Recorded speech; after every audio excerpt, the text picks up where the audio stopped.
we have the director of Children of Earth, Eris Lynn.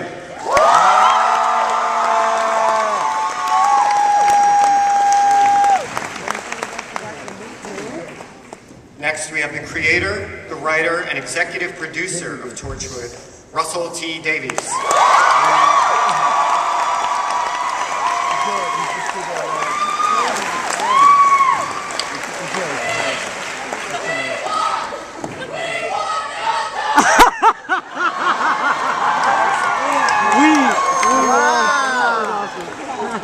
And now, we have a man you all know as Captain Jack Harkness.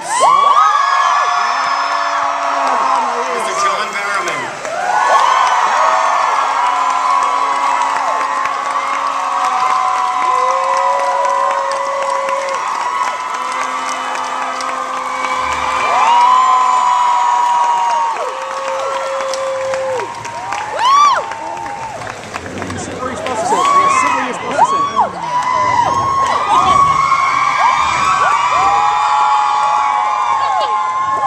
I like being in the middle.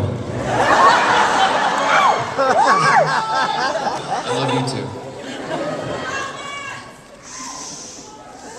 Okay, so it sounds like a good portion of you have seen the full miniseries. Is that correct? So, just want to talk to you all about the concept for this. A little bit darker, a little bit more intense than previous series of Torchwood. Where'd you come up with the story and the decision to go with the 5-night format? It was a combination of two things. Practically, the show was moving on to BBC One in the UK, and it was a series. Torchwood's changed every single year. It started on BBC Three, it moved to BBC Two. It was moving on to prime time, BBC One, the big mainstream channel in the UK. Part of the discussion was, part of the discussion about that move was how to make it feel like a really big event. And in all those conversations, it was, well, what type of story could we tell across 1 week of transmission? And so then Russell started to think about stories. I suppose, yeah, it's funny because we never actually sort of said, let's make it darker, ever. And that's never an agenda sort of stuff. It's just, we had to make it bigger. We had to make it stronger. We had to make it work, because it was a very interesting thing in moving something onto the primetime channel. Little knowing back then, 18 months ago, that in doing so, we'd triple its ratings. Yeah!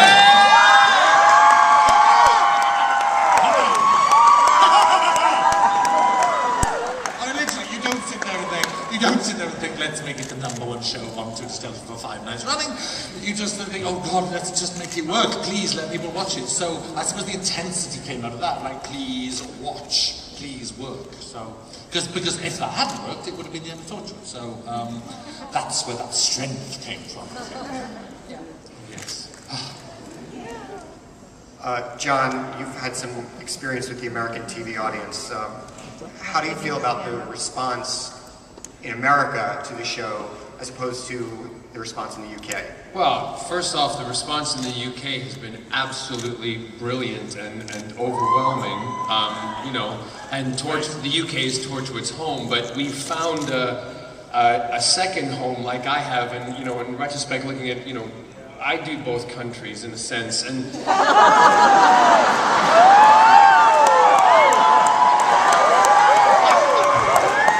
and there was no pun intended either. And to have another home in the US on BBC America, and to be able to launch BBC HD with Torchwood, and to have the ratings that we've had in the US, where we have was it tripled or something? I'm probably wrong, but don't quote me then. But we've done amazingly well on here, and the American audiences have taken to us like a duck to water in a sense, and it's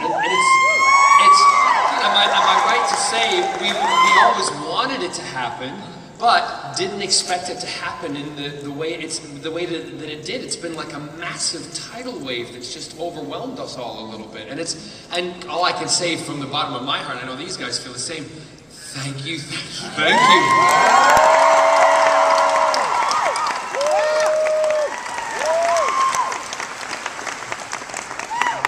Eris, as director, talk a little bit about the challenge of this format, the 5 nights serialized, bang, bang, bang. How did you approach that and getting that? I mean, as Russell said, we wanted to be bigger. We wanted to have bigger laughs. We wanted to have bigger sorrows. We wanted to have a huge scale to the series. So when you're making something of that scale, for our budget, it's a huge ask. And we had the most brilliant crew, fantastic cast, great support from our producers and execs. So, as a team, I think, I as a director kind of turn to them and rely on their input to make the show work. Yeah, but you were pretty damn good yourself. I mean, because one of the things that, and I say this as an actor, when you have a new director, and Eros has a huge, as you all know, an amazing track record with Doctor Who, and has done some brilliant work on Who. So,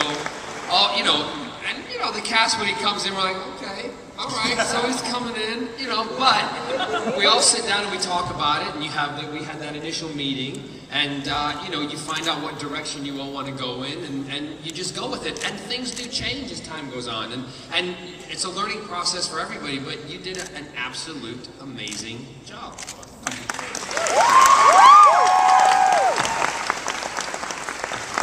And he's also very cute, isn't he? No. A day never went by when I tried my hardest, because to embarrass him. No. I'm trying to be really good here today. No, we don't want that. I'm trying to not have the double entendres because it says here, please be aware that many of our members may be under 18 years of age. Well, Torchwood is a little more adult, so get out if you are. No kidding.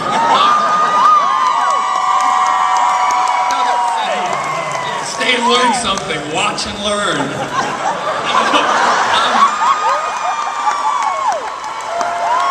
Sorry, Eros on set.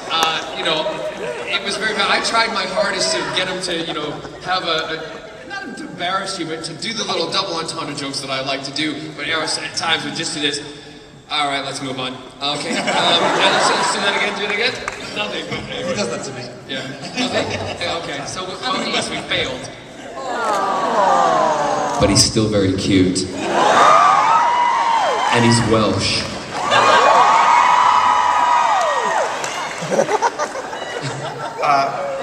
We're gonna... You can laugh too. You don't have to be so serious. Because you're also quite hot too.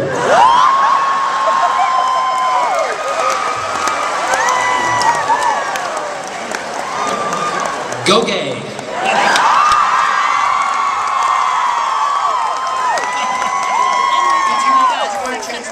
No.